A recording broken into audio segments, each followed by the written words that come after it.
বাসায় আপনি রান্না করেন না, আপনার বউ রান্ধে ভাই? আমিও তোমায় সব কথা কি মুখে বলে দিতে হয়। হ্যালো, আসসালামু আলাইকুম everyone, welcome back to my another new blog. This is my Tanguar Haor blog part 2। এই ব্লগে আপনারা দেখতে পারবেন আমরা ডে 1-এ কোথায় কোথায় ঘুরেছি, কি কি খাওয়া দাওয়া করেছি আর কতটা মজা করেছি, আর এই ট্যুরে আমাদের কত টাকা খরচ হয়েছে সেটাও আপনারা এই ব্লগে জানতে পারবেন। আমরা এখন ওয়াচ টাওয়ারে যাচ্ছি। সব একটাও সাঁতার জানে না, একটাও সাঁতার জানে না, সব যাচ্ছে। কয়েকজন জানে?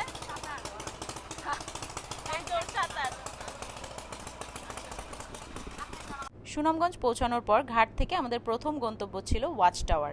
বোটে ওঠার 3 থেকে 3.5 ঘন্টা পর আমরা পৌঁছে যাই হচ্ছে ওয়াচ টাওয়ারে। আর রেস্ট্রিকশন থাকার কারণে হাউস বোট নিয়ে ডিরেক্ট ওয়াচ টাওয়ারে যাওয়া যায় না, যার কারণে আমরা 2টা ট্রলার নিয়ে মোট 16 জন ওয়াচ টাওয়ারের উদ্দেশ্যে রওনা দিই। আর হাউস বোট থেকে ট্রলারে করে ওয়াচ টাওয়ারে পৌঁছাতে আমাদের সর্বোচ্চ 8 থেকে 10 মিনিট সময় লেগেছিল। আমরা ওয়াচ টাওয়ারে চলে এসেছি। এখন আমরা ঝাপাঝাপি হাঁপাহাপি করব, দেখবো এখানে কি জানি ভাসে, সবাই বলে। আজকে দেখবো ভাসে কিনা। কি ভাসে? ও আচ্ছা আচ্ছা। আর এখানে আমরা ওয়াচ টাওয়ারে পৌঁছানোর পর আমাদের বোটগুলো একটা পজিশন মতো দাঁড় করাছিলাম, মানে ঠাইওয়ালা জায়গায় আমরা দাঁড়াতে চাচ্ছিলাম আর কি। কারণ আমাদের মধ্যে অনেকেই সাঁতার জানতো না, এর জন্য আমরা একটু ঠাইওয়ালা জায়গা খুঁজতেছিলাম। ওরা আগে নেমে ঠাই খুঁজতেছিল যে কোথায় ঠাই হলে যারা সাঁতার জানে না তারা অ্যাটলিস্ট খুব সেফলি আর কি এনজয় করতে পারবে। তাছাড়াও আমাদের সাথে পর্যাপ্ত পরিমাণে লাইফ জ্যাকেট ছিল, কিন্তু তারপর আমরা কোনো রিস্ক নিতে চাইনি, আমরা সেফ থাকতে চেয়েছি।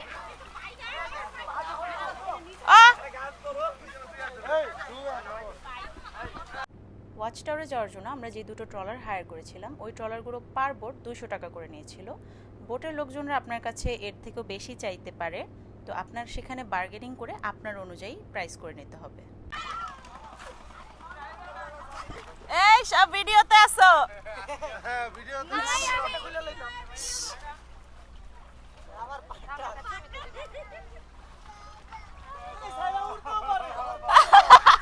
সাইরা উড়ে সিঙ্গেল হয়ে যাও আর কি গাইস। কিডা সিঙ্গেল। দেখতেই পারছেন পানিতে নামার পর সবাই কি পরিমাণে এনজয় করতেছে, আর একটু পরেই দেখতে পারবেন আমার দুঃসাহসী মেয়ে কিভাবে সাঁতার কাটতেছে। কই সাইরা কই?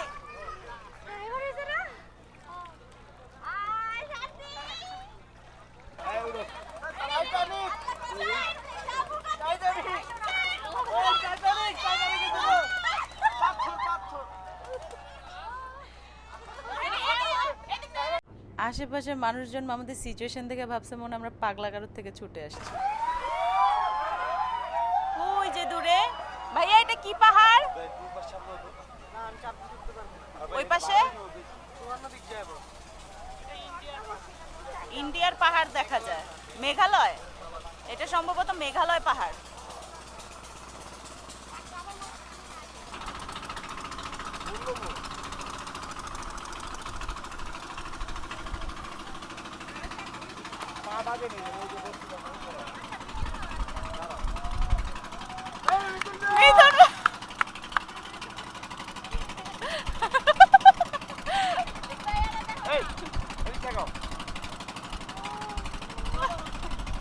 মনে যাচ্ছে একটা হাতি।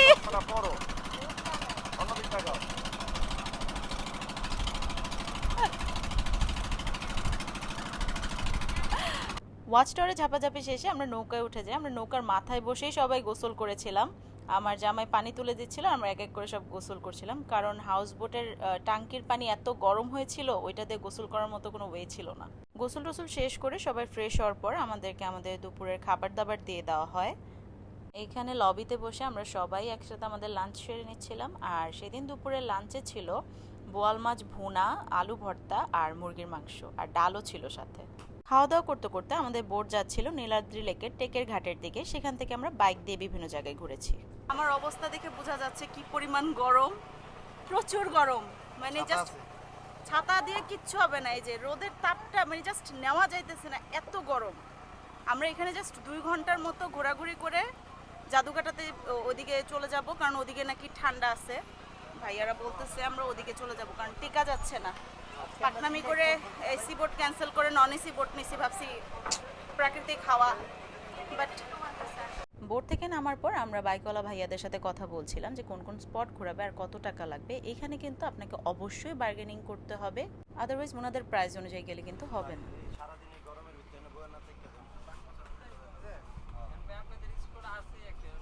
আমি চালামু কইছিলাম বাইক, আমারে দিবেন মামা? কার বাইক দিবেন? আমি পারি কইছি না কাশ্মীর জামুকা বাইক চালায়া। এন্ডে এই যে মেঘালয় পাহাড়টা পার হয়ে আমি কাশ্মীর জামুকা বাইক দেয়া।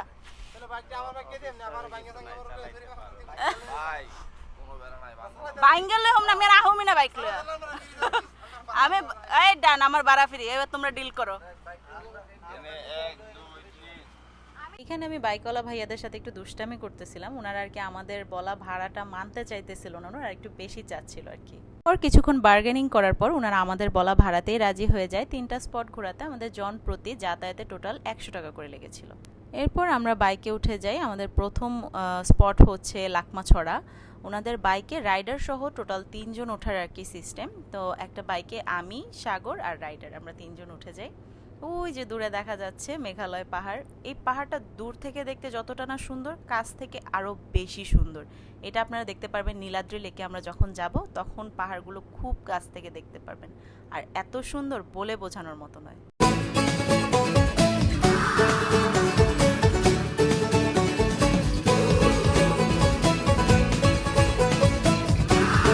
বাইকে ওঠার 8 থেকে 10 মিনিট পর আমরা আমাদের প্রথম গন্তব্যস্থল লাকমাছড়ায় পৌঁছে যাই। আর যেহেতু প্রচুর গরম ছিল তো সেখানে পৌঁছে আমরা ডাবের দোকান দেখে সবাই আগে ডাব খেয়ে নিলাম। যদিও ডাবের দাম অনেক বেশি রেখেছিল আমাদের থেকে, মানে সে দামটা ছাড়তেই চাইছিল না, কারণ দোকানই ছিল মাত্র 2টা। বাবুরে দাও।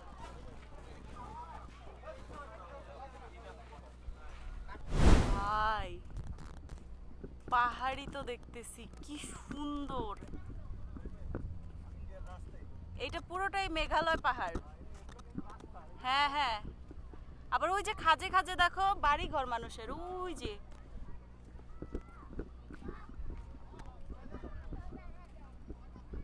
জায়গার নাম কি বলো? লাকমাছড়া। তোমার থেকে তো নিয়ে নিল এটাও, যদি টাকা না দেয়।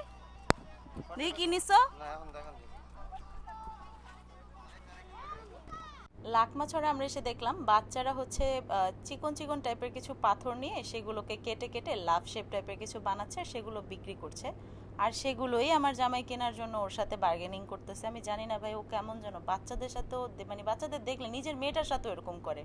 ওদের থেকে হাত থেকে নিয়ে নিয়ে বলতেছিল যে আমি আর তোমাদের দাম দিব না, নিয়ে চলে যাব, আমার দাম অনুযায়ী আমাকে দাও, নাহলে এমনি এমনি আমি নিয়ে চলে যাব। মেয়েগুলো আর ছেলেগুলো ভয়ে ওর পেছন পেছন ঘুরতেছে যে সত্যি যদি নিয়ে যায়। ও ঠান্ডা নিচে।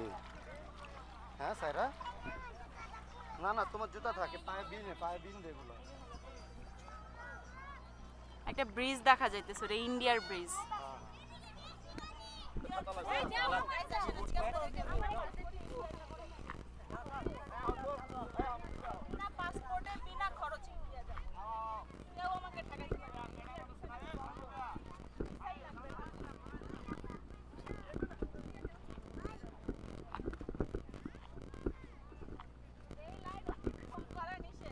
এর মানে কি?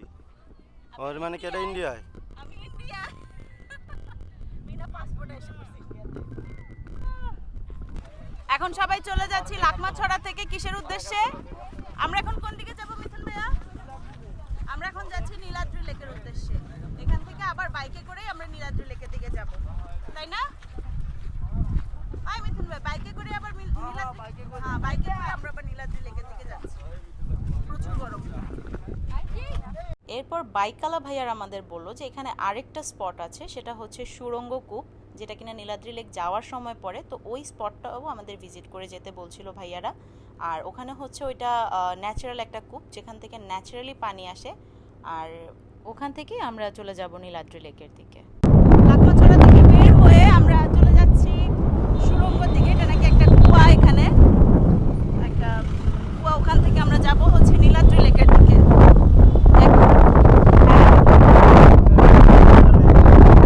আচ্ছা আচ্ছা, 12 মাসে আর কি ওই কুয়া থেকে পানি আসে। ওটা কি খাবার পানি?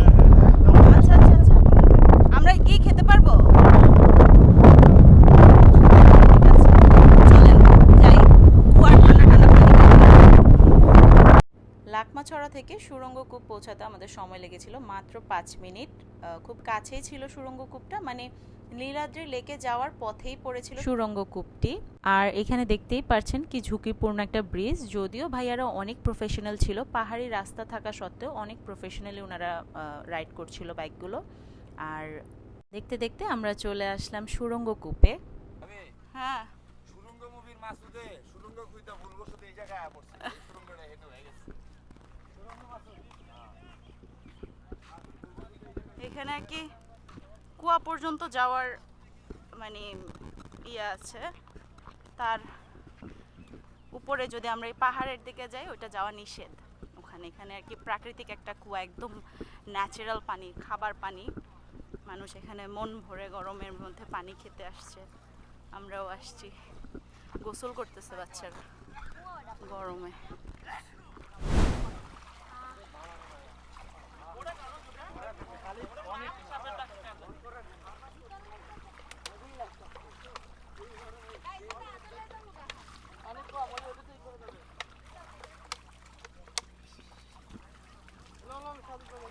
পানিটা খেয়ে দেখো, এত মিষ্টি পানিটা।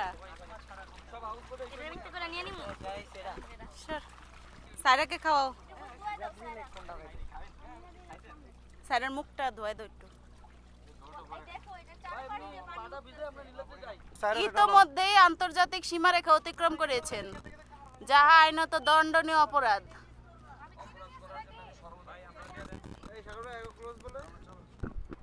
এই যে নীলাদ্রি লেক চলে এসেছি, সিঁড়ি বেয়ে উঠতে হয়। আর ওইখানে হচ্ছে ইন্ডিয়ার সীমা, অতটুকু পার হলে লেখা দণ্ডনীয় অপরাধ। গেলাম না ইন্ডিয়া, বাংলাদেশই সুন্দর। ইন্ডিয়া যাওয়ার অত শখ নাই।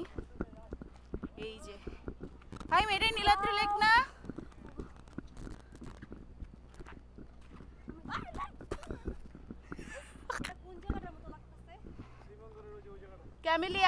Camellia lake. হ্যাঁ, এটা তো লেকই, নীলাদ্রি লেক। লেকগুলো তো অনেকটা সিমিলারই হয়, অনেকটা একরকম। কি সুন্দর মাঝখানে মাঝখানে জায়গাগুলো না, অনেক সুন্দর। হাঁপাই গেছি, যে একটা গরম।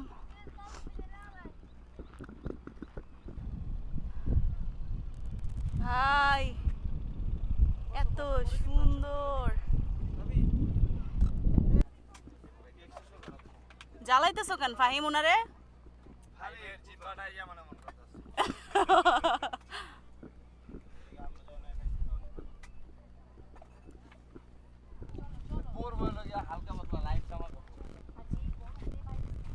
স্পটগুলো ঘোরা শেষে আমরা আবার বোটে উঠে যাই। এরপরের আমাদের নেক্সট লোকেশন হচ্ছে শিমুল বাগানের সাথে যে ঘাটটা, সেই ঘাটে আমাদের হাউস বোটটি নোঙর করা হবে এবং রাতে আমরা শিমুল বাগানের সাথে সেই ঘাটে আমরা নাইট স্টে করব। শিমুল বাগানের রাতে স্টে করার ডিসিশনটা ছিল হাউস বোটের ভাইয়াদের, যেহেতু সেদিন প্রচুর গরম ছিল। নর্মালি হচ্ছে নীলাদ্রি লেকে যে টেকের ঘাট, সেখানে রাতে হচ্ছে স্টে করা হয় বোট নোঙর করে, কিন্তু প্রচুর গরম থাকার কারণে ভাইয়ারা বলেছিল শিমুল বাগানে, সেখানে অনেক গাছগাছালি ছিল, রাতে একটু মানে শান্তিতে যেন আমরা থাকতে পারি, একটু বাতাস থাকে। সেই কারণে ভাইয়াদের ডিসিশন অনুযায়ী আমরাও শিমুল বাগানের দিকে রওনা হই।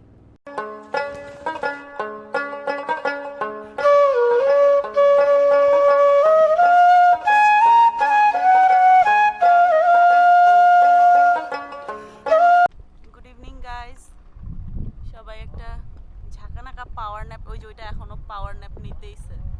পাওয়ার ন্যাপ নেওয়ার পর ছাদে বসে আড্ডা দিচ্ছি। সারাদিনের গরমের পর একটা ফ্যান্টাস্টিক বাতাস। কেমন লাগলো আজকের গরম আপা? তোমার এই চায়ের চুমুক দেওয়ার শব্দটাও আইছে।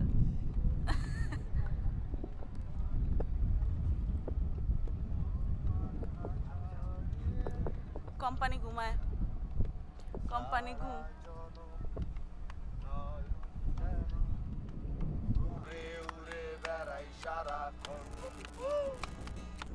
এমন যদি হতো আমি পাখির মতো উড়ে, গাড়ি চলে না, গান পার হইতে ছয় আনা ফিরাইতে ছয় আনা, গান পার হইতে ছয় আনা ফিরাইতে ছয় আনা, আইতে যাইতে 12 আনা, ওসুল হইল না বন্ধু 3 দিন। তোর বাড়িতে গেলাম দেখা পাইলাম না বন্ধু 3 দিন বন্ধু 3 দিন তোর বাড়িতে গেলাম দেখা পাইলাম না বন্ধু 3 দিন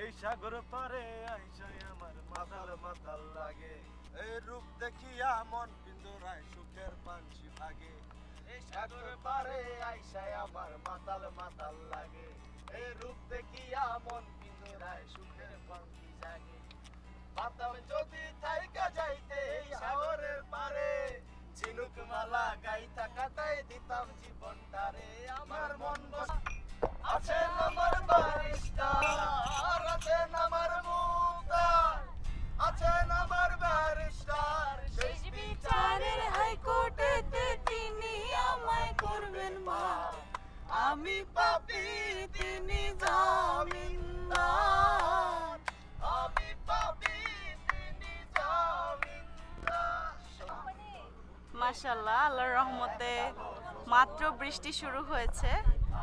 ওয়েদারটা এখন অনেক সুন্দর হয়ে গেছে। সকালে থেকে বিকেল পর্যন্ত যতটা গরম লাগছিল এখন ঠিক ততটাই ঠান্ডা হয়ে গেছে। বাজে হচ্ছে 9টা। খুব সুন্দর ঝিরঝির বৃষ্টি হচ্ছে, খুব ভালো লাগতেছে। ট্যুরে এসে আসলে আমরা এটাই চাচ্ছিলাম যে একটু যেন বৃষ্টি হয়। হাওড়ে এসে বৃষ্টি না পেলে এটা কি হয়? যে ওইখানে কতগুলো বোট নোংর করে রাখা, এইখানে আমাদের বোট আর ওই সাইড আরেকটা বোট। গান গাওয়ার পর্ব শেষ করে আমরা মেয়েরা এখানে নাচানাচি করছিলাম। এই নাচানাচিটা মূলত ছিল সায়রাকে এন্টারটেইন করার উদ্দেশ্যে। সে ঘুম থেকে উঠলে একটু ডিস্টার্ব থাকে, নর্মালি বাচ্চারা যা হয় আর কি। তো তাকে এন্টারটেইন করার জন্য, তার মুডটা একটু রিফ্রেশ করার জন্য আমরা এখানে ওর মা, খালারা, মামিরা, চাচিরা সবাই নাচানাচি করতেছিলাম। তো এই আর কি, পাগলামি ছাগলামি আমরাও করি, সাথে মেয়েকেও এগুলো শেখাইতেছি। জানি না ওর ভবিষ্যৎ কী হবে। আর এখানে ছেলেগুলো দেখেন কি অসহায়ের মতো বসে আছে, আমরা নাচতেছি ওরা বসে আছে। নাচ গানের পর্ব শেষ করে আমাদেরকে রাত 11টার সময় আমাদের ডিনার দিয়ে দেয়। আর সেদিন ডিনারে ছিল একটা ভাজি, টাকি মাছের ভর্তা আর হাঁস ভুনা, সাথে ডাল আর লেবু সালাদ সাথে তো ছিলই। কিন্তু এত মজাদার ছিল খাবারগুলা, ভাই বলে বোঝানোর মতো না। বিশেষ করে টাকি মাছ ভর্তাটা জাস্ট ওয়াও ছিল। তেরে বাপের সাধ্য খেতে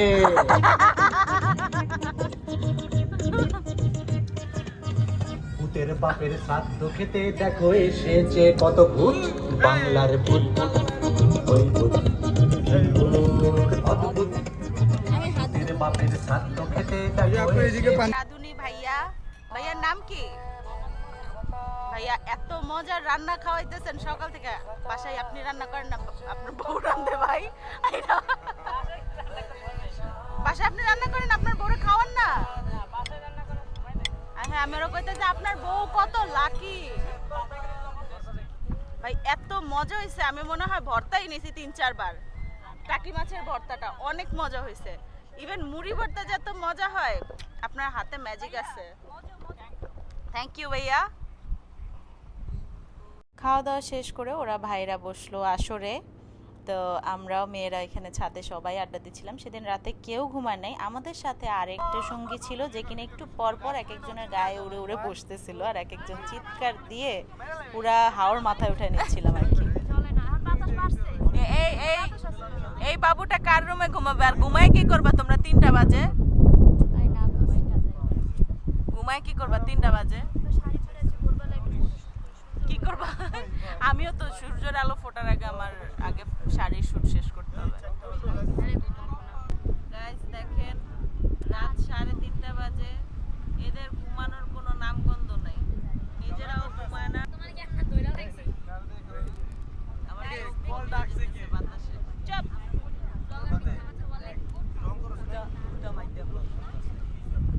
এই ছিল আমার টাঙ্গুর হাওরের প্রথম দিনে ঘোরাঘুরির ব্লগ। প্রথম দিন আমরা কোথায় কোথায় ঘুরেছি কিংবা ঘুরতে কি পরিমাণ কস্ট আমাদের গিয়েছে সেই সম্পর্কে আপনাদেরকে জানিয়েছি। আর নেক্সট ব্লগে থাকবে আমাদের টোটাল কত খরচ হয়েছে 2 দিন 1 রাতে, সেই ইনফরমেশন আমি আপনাদেরকে নেক্সট ব্লগে জানিয়ে দিব। আর আমার এই ব্লগটি যদি আপনাদের ভালো লেগে থাকে তাহলে অবশ্যই লাইক, কমেন্ট, শেয়ার করবেন আর চ্যানেলটি সাবস্ক্রাইব করে দিতে ভুলে যাবেন না কিন্তু। থ্যাংক ইউ, আল্লাহ হাফেজ, বাই।